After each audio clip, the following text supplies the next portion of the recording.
Hey everybody, and welcome to Let's Look at Sherlock Holmes Crimes and Punishments. This is coming out on Steam as of today, I believe, and it is definitely premium priced as far as kind of like AA or high tier indie stuff goes at $40. Now this is published by Focus Interactive and developed by Frogwares, who have been making Sherlock Holmes games. I didn't know this is the first one I've actually played since freaking 2002.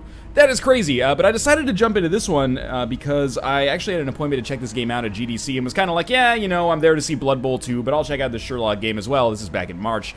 And the stuff that they showed in the Sherlock demo, I was like, this is some cool stuff. You know, there's deduction, there's kind of moral and ethical choices. We won't really see those too much because I'm only going to be able to show off, you know, maybe like a third of a case. But it had like hooks in it. Like you make your own deduction on the case, and then you can choose whether to like find a suspect guilty or absolve them. Basically, like, you know, send them to jail or be like, you know, they were just doing something, it was a crime of passion or self-defense or something like that, and you make ethical choices like that. There are right and wrong decisions, but really, this has been, I've spent about 3 or 4 hours with it so far. I've beaten the first 2 out of 6 cases. It's one of my most surprising games of the year. I normally do not really play games of this sort. It's kind of like a graphical puzzle adventure type thing. It plays a little bit like a more puzzly version of The Walking Dead, but the writing, top-notch, visuals pretty good. It's based in Unreal Engine 3. Not, you know, blowing the doors off or anything like that, but the facial modeling is really good, and sincerely, like, writing, voice work, really, really good. It's a slow game, but a game that I've been really enjoying, kind of, you know, like banging out a case an evening for the past couple of days. Anyway, we are on the 3rd case here, but I'm going to start with the first one just so I don't spoil anything. Do you want to replay this case? All the progress you've earned in this case will be reset. This will not affect other cases. Good. So you can, you know, you can't play them out of order, but if you wanted to go back and replay a case, you can. Which is good because there are multiple endings, but you don't really have to go back and do them. You can just, after you choose one ending, it gives you the option to be like, I'd like to choose a different ending.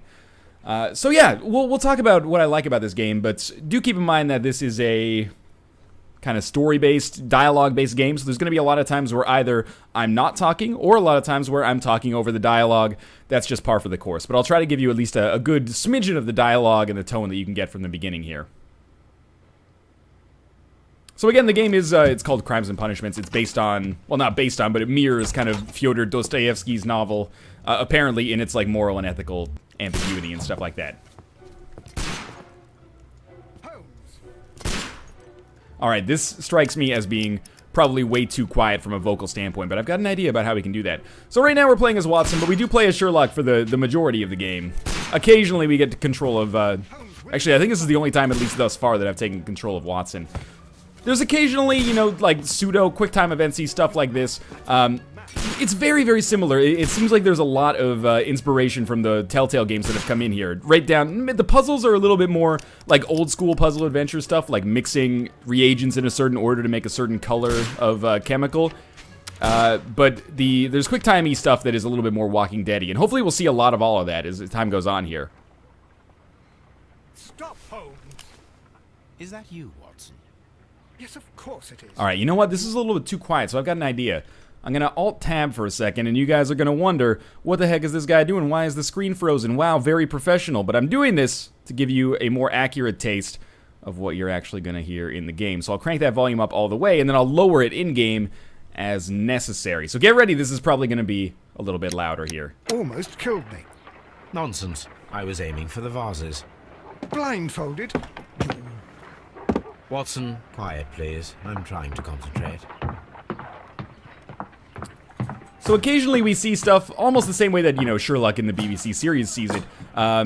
We see his kind of subconscious thoughts about deduction and stuff like that. Lestrade. What is it this time? He can see me. Well, here it is, and it's a good one, Mr. Holmes. A gentleman by the name of Peter Carey, also known as Black Peter, has been murdered. A sailor, most probably. What happened here? Oh, Mr. Holmes, how could you? It's the only exercise I've had all week. A grateful client from Limoges sent me a vase collection this morning. I couldn't think of a better use for it. You're out of your mind. I missed 4 out of 10. Given you were blindfolded, that was very good. Can I have a try?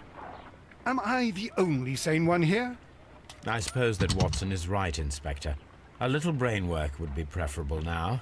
Do please tell us more about Black Peter. Alright, hopefully that gives you a little bit of feel for the... Oh god, the ticking sound! That is probably good, like right there maybe. Hopefully that gives you a little bit more of a feel for how like the game works cinematically. It's... Like, the writing and the voice acting are really good. Occasionally, there's some spots of melodrama, and I'm not sure if that's, you know, due to writing or due to the fact that the game takes place in, like, the late 19th century, so maybe people just talked with a little bit more of a distinguished hoity-toity air to them. But I'm normally a critic of things like voice work and writing, and I call it out when it's cheesy. It's top-notch as far as games go in this game. It tells the story really well, which is a good thing, considering that this is very much a game that is driven by its story. In particular, the voice acting for Sherlock is really, really good. Again, visually speaking, I think it's modeled pretty well. Like, the faces look pretty good. The environments look alright, but it's not like there's a whole lot of things going on here. But it's a game that definitely doesn't look bad. It just doesn't necessarily, you know, maybe it's not LA Noire or something when it came out. You're not really reading people's faces or anything like that. So he's giving us the lowdown on our first case here. The game is broken up into kind of episodic cases, which are distinct from one another, but there is kind of like a common narrative thread running between them, which I'm not going to spoil necessarily, but, well, mostly because I don't know where it goes, because I've only done a third of the game. So, we walk around here, and again, the Walking Dead and Wolf Among Us references are definitely going to be here. I didn't know I had letters there. We should take our letters. I didn't look at those last time. I wonder what it says. Sherlock, dear brother, you have made the most terrible mistake once again. Are you quite aware of the fact that the Empire is at the brink of international conflict? How could you pass those... Ooh. I clicked the button by accident. How could you pass those incredibly sensitive cases to those feather-brained Scotland Yard bobbies? Well, yes, they caught the criminals, but have you not read the newspapers? The great fuss is... Those letters are attempting to spoil a later case. So, the first thing that we do here is we have to go and we can dress ourselves up in the wardrobe. There is a very slight or light element of... disguise in the game. Like, there's one point during this case, if we go far enough, because you do have the choice to kind of like make a deduction or like accuse someone of being guilty well before this happens, but there's one where you can like dress up as a sailor, and you do this because you want to meet a sailor and have him talk to you as if you are you know, one of his kind rather than basically a police inspector. So we're gonna go with maybe like you know, I like old school Sherlock Holmes, maybe in like a green suit like this, and if we go to the makeup table, we can give him his trademark hat, which I think just feels right. Let me make... No, that's hair still. Not that one. That one's pretty close, more of a golfing type thing. I don't know, that's like a train conductor or something. Where is it? Maybe number 9? Yeah, that's it right there.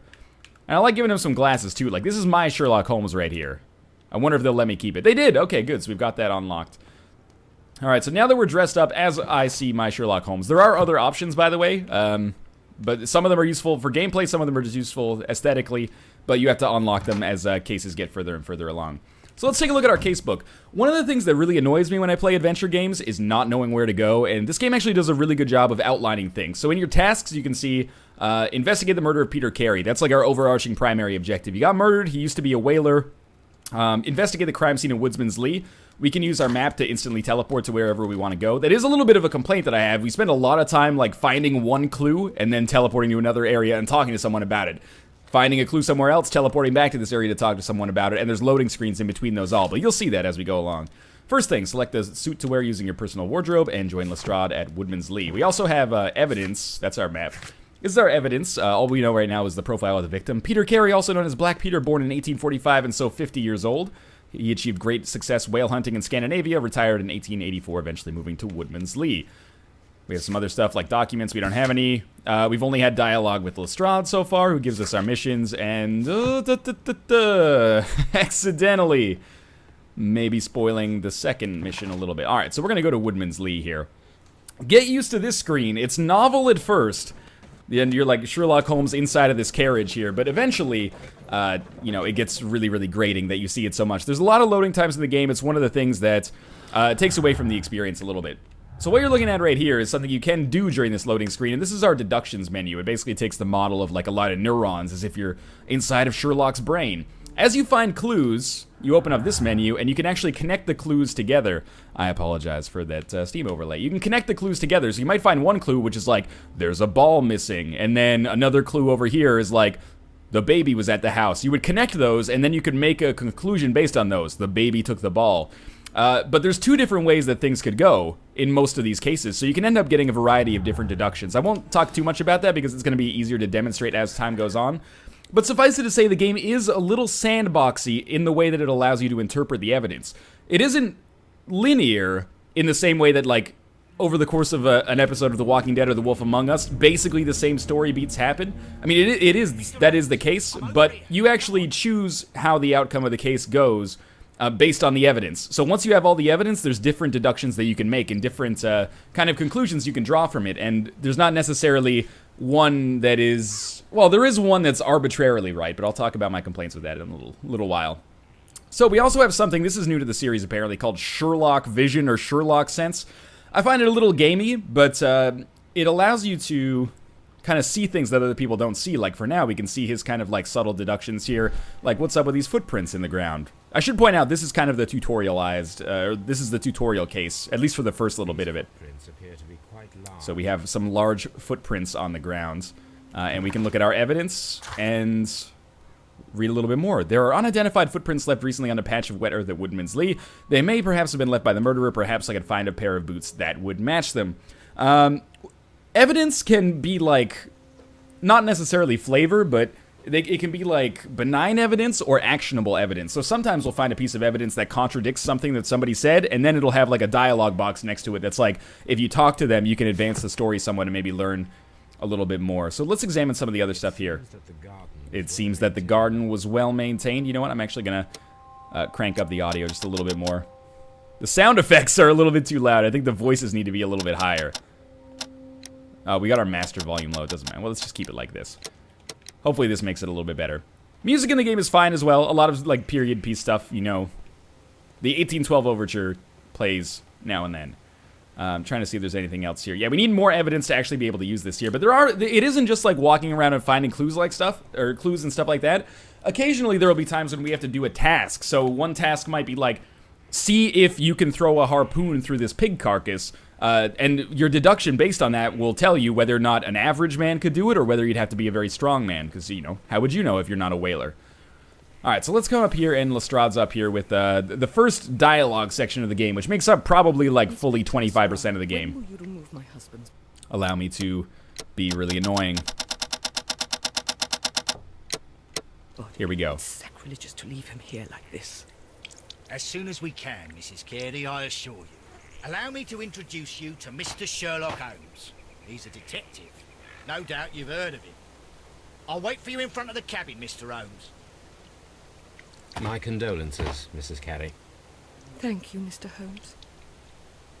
So, in conversation, or like before conversation if you want to, you can actually do something to get a character profile. And getting a character profile on someone basically tells you who they are just from, like, you know, features that they have on their person. Like, for example, we can look at this, and these things will slowly come into focus over here. So let's, like, paint our cursor over her face here and see if we can figure something out. So she's got a cameo there. That'll show up on the right side. And by doing this, we'll get deductions. You learn a lot about a person from their hands. That's what I've learned from this game. Everybody's hands have some clue as to who they are. But, this one is gardening gloves. A crested tit. You say that to me and expect me not to laugh? And what's the last one? I forget. Oh, birdhouse. So we've now got a character portrait of this character, which allows us to know, basically, another dialogue option. You'll see another one's come here. So we can know more about these people than they would expect us to know, and thus get more information about them. Let's ask some questions. Can you tell me if you saw or heard anything unusual upon the night of the murder? At 2 o'clock in the morning, I heard a terrible scream. I thought nothing of it then. He would scream all the time when he was drunk. Alright, so there was a scream at 2 in the morning. Probably nothing. Can you please tell me what occurred on the evening of the murder? Well, Peter got drunk in the evening. He was in such a terrible temper. Usually whenever that happened, he'd stay all night drinking in his cabin before passing out. I wish you would speak up, please. Do you remember at what time you found your husband's body? In the morning, at around 7 o'clock.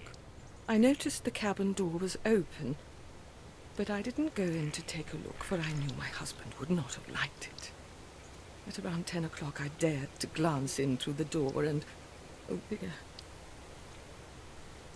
Alright, I'm going to continue on with this, but I'm probably going to talk over some of it as well. I think everything will become easier as the actual dialogue choice that we want to go with here. So as you can probably tell, the Sherlock... Sorry. The Sherlock that we're dealing with in this game is not necessarily like the overly... You know, I have nothing against the BBC series. I like the BBC series. But he's not the same kind of like, you know, brash, young, cocky Sherlock of the TV show. But he is kind of a more modernized Sherlock. You know, he's got a little bit of bravado associated with him. But he's more of kind of like... a self-assured genius, but not necessarily lording it over people. He's just kind of... he's got charisma without necessarily being a dick. So, she called us on something. We were like, you probably met here or something, I can't remember. But we knew that she was religious and she took a mission to, like, Santiago, so we knew where they met because he was a sailor and she would have sailed from, you know, City 1, I think Dundee or something, to Santiago. So we can choose a dialogue option here, and there's actually only one that's correct. If we get the wrong one, like if we said well-kept garden, we would lose. So this is just part of the conversation game, basically. It's pretty much, you know, point-and-click adventure style. You exhaust all the dialogue options, then, you know, you make the character portrait, which is easy. You just kind of paint the cursor over it, but it's nice to kind of, you know, figure out a lot of stuff about the characters just from their physical appearance. It really makes you think, you know, if I look at my own hands, what can I see? You know... it's a couple calluses, a wedding ring. That tells you a little bit more about me than you might otherwise think if you hadn't looked at my hands. Anyway, we know she went on a pilgrimage, so we'll choose that option. You undertook a pilgrimage to the cathedral of... Alright, so he's going to go through the dialogue here. By the way, all the dialogue is skippable, but if you're going to skip the dialogue, this isn't the game for you. I'm going to skip through as much of this as I can to get to some more stuff, because otherwise it's just me playing through the entirety of the first case, which, you know, might happen at some point, but you don't necessarily want to see that right now. So we'll skip through this. Did he have visitors? No, he did not have visitors because he had no friends, and... we'll probably have like a little bit more dialogue. This is the game very much just introducing it. But yeah, if you're not a fan of slow games like this, you're not going to like this. But as someone who doesn't play very many of those, pretty much like the Telltale games are my only foray into this, and, you know, old point-and-click adventure games, I found myself surprised by how much I've enjoyed this so far. Like, I've really looked forward to knocking out a case of Sherlock every night. It's kind of like it's a change of pace from playing something like, you know, Counter-Strike Global Offensive. So we got a little bit more information there, but we are going to get some evidence first. The evidence gathering, looks like there's something we can examine here that I hadn't seen before. The evidence gathering portion of the game is probably like fully 40%, which is good. And then there's like 10% puzzles that you'll see as time goes on. Another thing I really like, it's really clear about what you've looked at. So we've examined our garden. We don't have to examine it again because the magnifying glass has turned green, whereas these footprints, there's more to do. So it turns into a question mark, or sometimes it'll just stay white with a magnifying glass. So this really is a shortcut for you to know, like, have I figured out everything in this area? Yes, so you don't end up wasting your time just like painting your cursor over the screen and figuring out what's up. By the way, I'm using Xbox 360 controller, but I'm sure if you use the keyboard and mouse, it'd probably be fine. So we're going to go look inside the murder scene right now, and you will see that this game is rated M for mature, I think. Alright. So there is some new information that we found here. There is a... yeah, the lock has been forced. I really like this Sherlock Holmes outfit. I'm normally, like, super not into stuff like that, but I gotta say, I prefer that to, like, the unbuttoned suit casual stuff.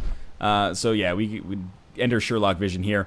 At first I thought Sherlock Vision would be annoying because it's like, well, what if there's a clue but you don't find it?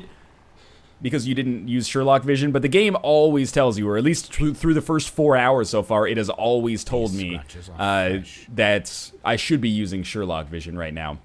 Which I think is good. I mean, this is not a game that's hardcore. It's casual. It's meant for people, I think, who just want to finish it, basically. And even though I've talked about there's some ambiguity and, like, you can come up with different endings to cases, the right decision is usually presentable. And it seems like even though you can make a deduction really early in the case, it's almost always going to be the false deduction unless you see the case through to the end. So you're pretty much on the ride the whole time. It's like... you know, it's a little bit like the You Be the Judge series of books or something like that. You're presented with all the evidence, and eventually there's one piece of evidence that is the nail in the coffin. Alright, so this is the murder scene of Black Peter here. So even though there is some ambiguity, at the same time it does sort of seem like you're only going to make the wrong decision if you don't actually do the work. if that makes sense. What's cool is the moral ambiguity. In, like, do you absolve a person of a crime if they had a good motivation to do it that was, like, sensible? Or are you a person that cares about justice and you want to make sure that they, you know, go through due process even though they might have done a good thing for the world? Now, this is like a sandbox of exploration for us. So let's start by looking at some stuff here. We'll start by looking at the shelf. And we can see a sperm whale tooth. The tooth of a sperm whale, probably from one of Peter Carey's catches. And also, if we enter Sherlock sense here, you really don't use it as much in the game as you do during the opening segments here. I think they just wanted to kind of show off what it is. But we can see, like, hey, there's an outline in the dust here. And if we click on it, we can see that this will actually model into, like, a box. And if we use our imagination, we can actually see it there. We have imagination vision as well, which is kind of used to see things that aren't there, but this is used even less often than quote-unquote Sherlock sense. So there's a harpoon on the wall.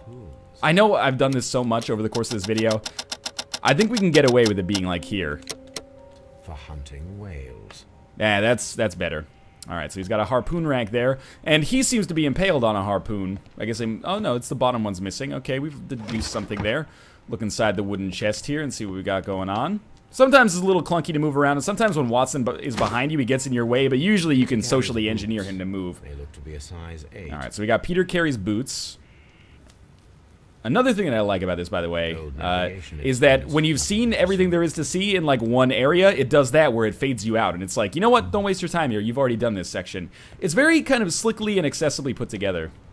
This is the ship's nameplate.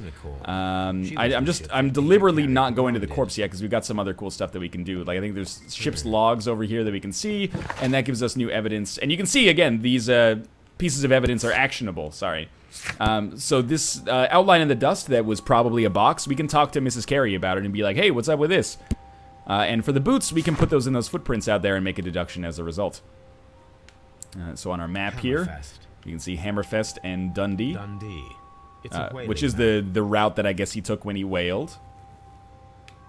And I think we have another thing that we can do here that's kind of an interesting puzzle that I don't necessarily love. These glasses were drank from recently, and there's a tobacco pouch. Now, another thing that you can do is whenever you have an object, you kind of rotate it around and see if you can get some information about it, like the initials PC, for example. PC have been crudely burned. A sailor's work. And we can also open up the flap at the back, like so. And by looking inside, we can see the tobacco. And now we encounter one of the puzzles that shows up a couple of times, at least in my experience so far in the game. And the puzzles, if there's one criticism I'm going to levy against the game, it does fall, victim is maybe not the right word, but it does have the trope that a lot of adventure games have, where the puzzles are not necessarily super synergistic with the actual gameplay. They feel like a brain teaser that you kind of ripped out of a newspaper or something like that, right? Like this one's a little bit of a magic eye type thing going on. So what we have here, and it can take you a while to figure out what to do. These don't show up all that often, but maybe like once or twice per case. We have to construct, basically there's two images in this picture, and we have to construct them properly in order to basically match the smell with our memory of where we know the smell. So we can tell that this is obviously a boat. So I'm trying to line up the parts of the boat down here. And we can also manipulate like a couple, I think we want to do it like this. We can manipulate like the tobacco leaf. Every time I've done this so far in the game, it's been with tobacco, which is funny. But yeah, we can manipulate the tobacco leaf to make sure that it makes up the stern of the ship. And maybe the pipe.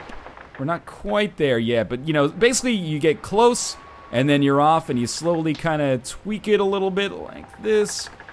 Get a little bit closer. I think we're almost there. And once you actually have the picture, oh, it's so close, I think. Once you have the picture sorted out, it'll do it. But it does kind of seem arbitrary when it completes and when it doesn't. This is the most frustrating part of the game for me, and probably like, I wouldn't say the majority of the time that I spend stuck I'm not stuck because of like a lack of evidence or a lack of insight. I'm stuck because I'm on one of these freaking puzzles and I'm like, how do I, you know, what do you want from me, game? But again, these show up rarely, and I consider them to be a low light, which I think is actually a good thing because they're not really an enormous part of the game. But they do add a little bit of variety, albeit not necessarily in a way that I would consider the most practically. This might be it right here. Just like a slight tweak. Come on. Again, I think this is kind of silly. They all take, or not all of them, but some of them also take the form of kind of like logic puzzles. So there's like one, another one that takes place, oh, come on, a little later in this case is like a chemistry focused one, but it's not really chemistry. You have to make a chemical to like remove some stains. And it gives you some logic puzzles. So if you like brain teasers, you might actually be into it. But it'll be like, orange can only be added after blue. Or, sorry, colorless can only be added after orange. But, oh, maybe this is better. Like, colorless can only be added after orange. Orange is added 3 after blue. Fill in the blanks, basically. And, you iterate and brute force it and test things. It's also possible, and I do want to point this out to be like, oh, there we go. To be totally fair, that my brain just doesn't 100% work well with puzzles like these, and that's why they take me a little while to figure out. Your mileage may vary. Alright, so we've got some more evidence. We figured out that this is a sailor's tobacco, I think. Tobacco pouch made from sealskin, which was on the table inside Peter's cabin. The initials PC have been crudely burned into it, a sailor's work. Before we explore... Oh, you can do first person. I prefer not to. Let's take our footprints out here, and we can do a little bit more of... There's a lot of, like, mini-gamey type stuff, right? Like, grab the boot, pull it down, and get some information about it. Don't match the footprints.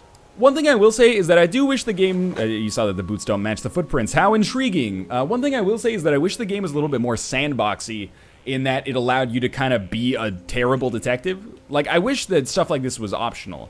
And it doesn't seem truly optional. But what I would love to see is that, like, if you got all the evidence, including stuff that was difficult to find, it was really easy to make a decision in the case. But if you missed, like, even one piece of evidence, then you'd be, like, 50-50 between 2 different outcomes, and maybe you would put the wrong guy in jail, which you can do. Like, if you get the wrong decision, you throw the wrong guy in jail. It doesn't have, like, consequences beyond making you feel bad, but you can do that, which is kind of neat.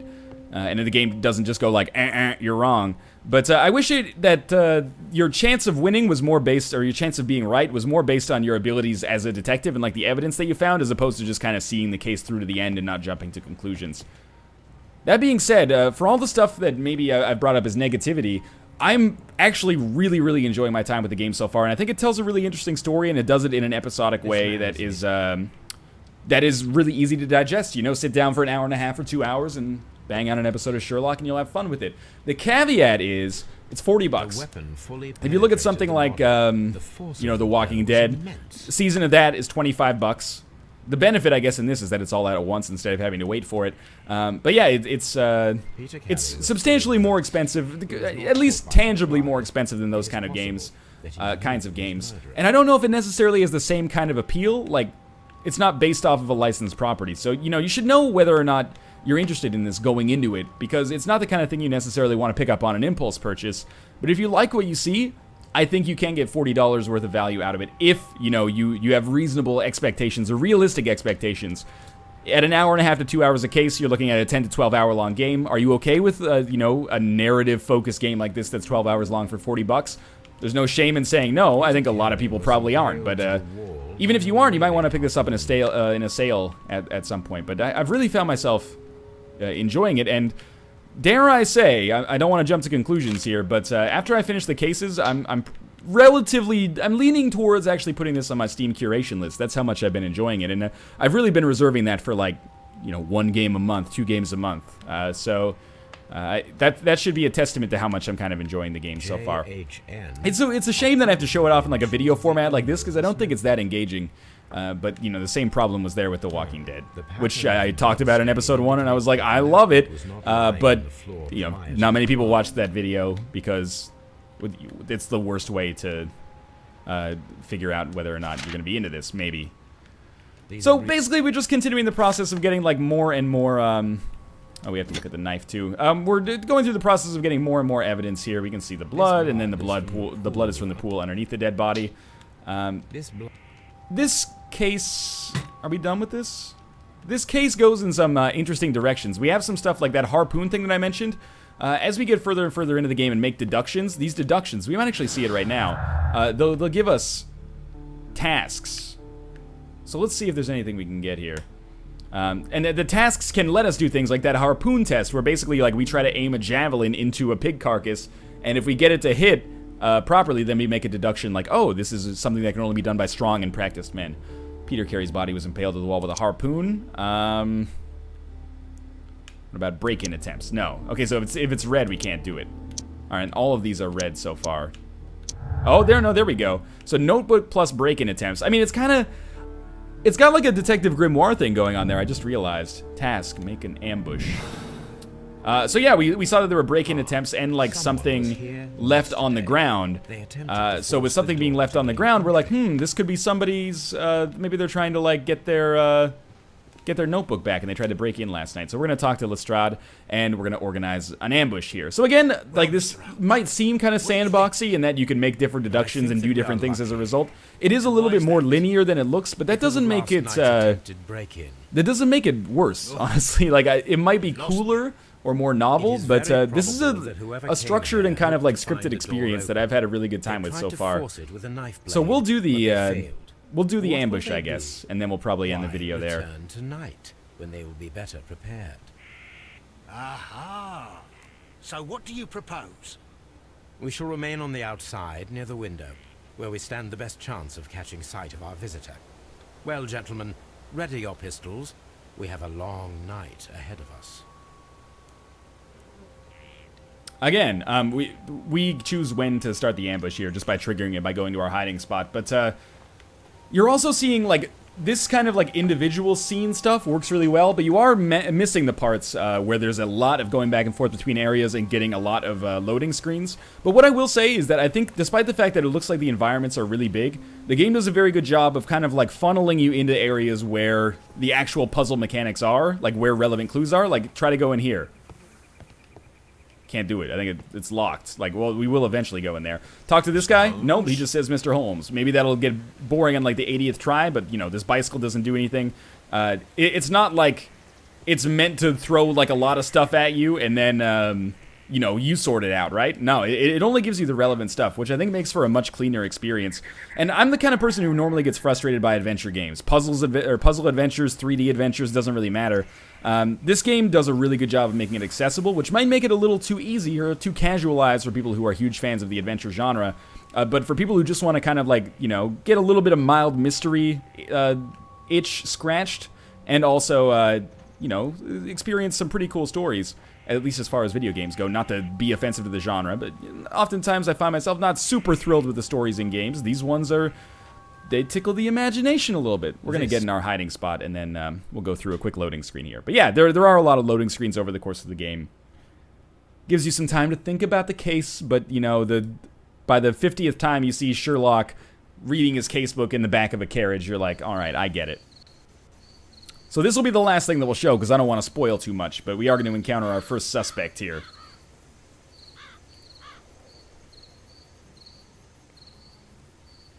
That is way too dark on the screen, but that should get the idea across.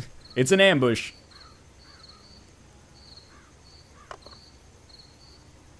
Shh. Did you hear that?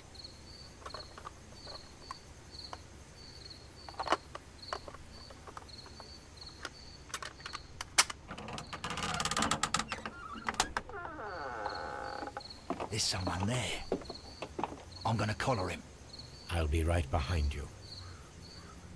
Police! Hold it right there. I apologize for it being so dark.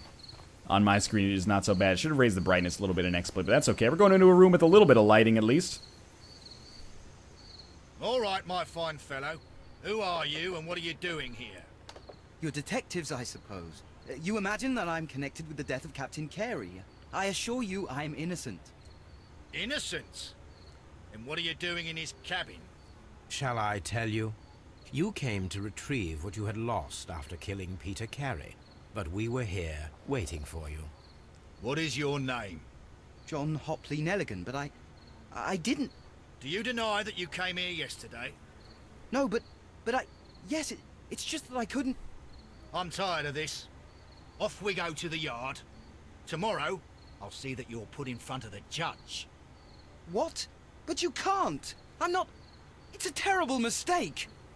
Enough! You can explain all of that to the judge. You're coming with me to the yard. But In light of recent events, it seems evident that your coming here was unnecessary. All the same, I'm very grateful to you, Mr. Holmes. You are welcome, Inspector. But please don't be too hard on our young fellow. I would like to question him tomorrow morning. Yes, so we have captured a young John Hopley Nelligan, and certainly a lot of the evidence seems to not look so fantastic for him. None of these can actually be connected right now. But one thing I do think is cool is the ability that there will be a lot of evidence, and this is a little bit of a spoiler here, there will be a lot of evidence stacked against this kid in the early game, enough that you can actually make the charge that he committed the murder. You can say that and, like, end the case. It may or may not be the right decision. As time goes on, you know, more pieces of information come out, things unravel a little bit, and it's usually best to, you know, go through due process. But in any case, this is... I might as well just hit the button there so I can go back to the main menu. But this is Sherlock Holmes Crimes and Punishments. Again, I genuinely mean it when I say that this is one of the most pleasant surprises of the year for me so far. That's not to say it's a must purchase. It's definitely a game that I think is niche and won't necessarily appeal to everybody, and is definitely on the more expensive side as well. Like, this would be something that I think would be easier to recommend if it came out episodically as $5 a case, or, you know, maybe it was $30 instead of $40. And it sounds like nitpicking, but that's the kind of thing that does matter to people. And, you know, it's easy for me with a press copy to sit here and say, 40 bucks? Yeah, I'm having 40 bucks worth of enjoyment out of it. And I may indeed feel that same way if I had paid the money myself, but, you know, spending your hard-earned money, you should be diligent about it and know what you're getting into.